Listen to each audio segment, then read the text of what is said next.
বল্টু ঈদের নামাজ পড়ে জিকির করতে করতে বাসায় ফিরল। বাসায় গিয়ে সে তার বউকে বলল, মাথাটা খুব ব্যথা, একটু চুলগুলো টেনে দাও। বল্টুর বউ বলল, নিজের চুল নিজের টানুন, সে মাই রাখতে গিয়ে আমার হাত পুড়ে গেছে।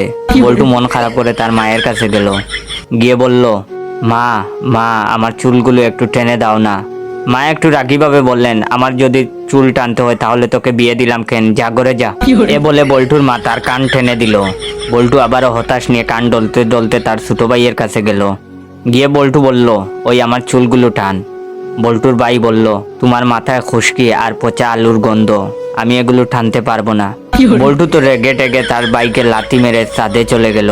বল্টু দেখলো ছাদে একটি বানর বসে আছে। বল্টু তার সামনে গিয়ে তাকে বলল, চুল টেনে দিতে।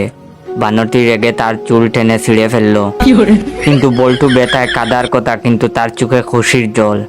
বল্টু বলল, আমার আপনজন আমার কথা শুনলো না, আমার কষ্ট বুঝলো না, আর তুমি আমার বলার আগেই চুল টেনে দিলে। তোমার মতো মানুষ হয় না, আজ থেকে তুমি আমার ভাই, আসো ভাই আমার বুকে আসো। এ বলে বল্টু বানরের সাথে কুলাকুলি শুরু